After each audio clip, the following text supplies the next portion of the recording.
Bienvenue, bonsoir à tous. La consommation de poissons en Côte d'Ivoire par an et par habitant est de près de 25 kg. Les besoins du pays s'élèvent à plus de 600 000 tonnes de poissons par an. Le ministère des Ressources animales et halieutiques mise donc sur la valorisation de l'aquaculture. Il est question de promouvoir le potentiel de la pêche et de l'aquaculture durable, avec notamment la promotion de l'élevage et du tilapia. C'est un projet financé par l'Union européenne à hauteur de 26 milliards de francs CFA et porté par la FAO, l'Organisation mondiale pour l'alimentation. Aucune preuve de présence du virus Ebola n'a été détectée en Côte d'Ivoire. Le gouvernement ivoirien a fait analyser les échantillons prélevés sur le premier cas contact. Résultat, pas d'Ebola en Côte d'Ivoire. La déclaration a été faite hier mardi lors d'un point presse du comité de veille sanitaire. Salimatou Dia.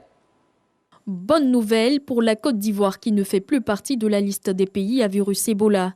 Une autre analyse réalisée sur le cas venu de la Guinée s'est avérée négatif. Le 14 août 2020, la Côte d'Ivoire a déclaré une épidémie de maladie à virus Ebola, suite à la confirmation du laboratoire de l'Institut Pasteur d'un prélèvement effectué chez une patiente qui a quitté la baie en Guinée le 8 août 2021 et arrivé à Abidjan le 12 août 2021, où elle a été admise dans nos services, isolée et diagnostiquée comme malade du virus Ebola.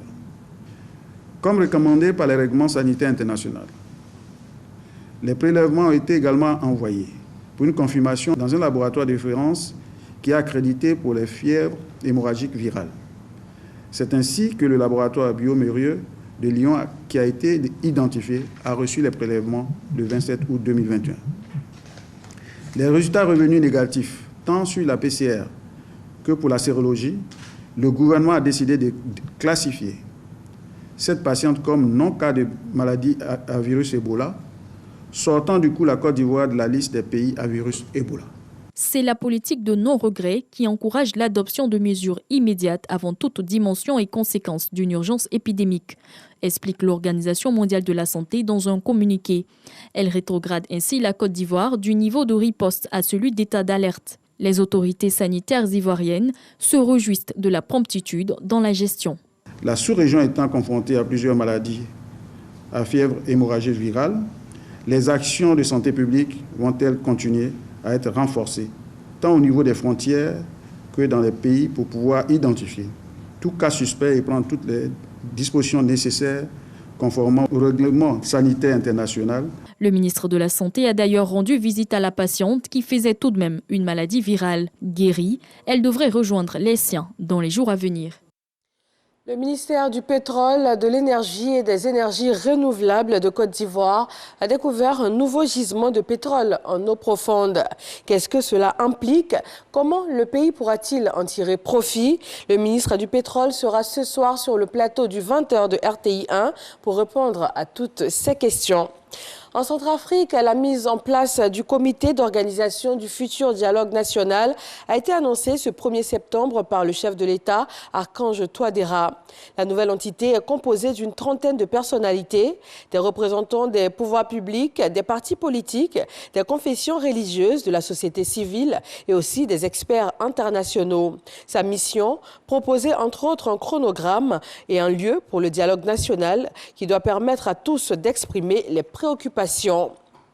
La commission en charge de la régulation du gaz en France annonce une nouvelle hausse des tarifs réglementés.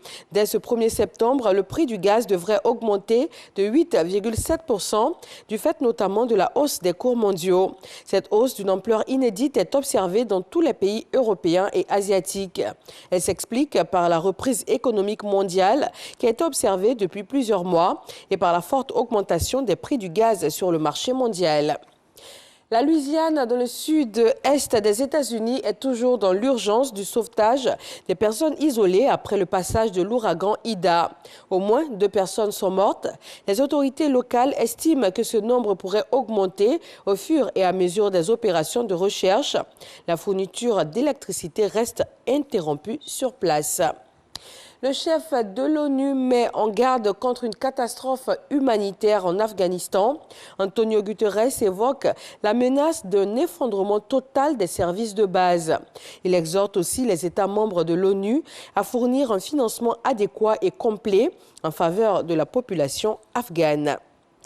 Merci de toujours vous informer sur RTI 1, l'info régionale tout de suite et le journal à 20h.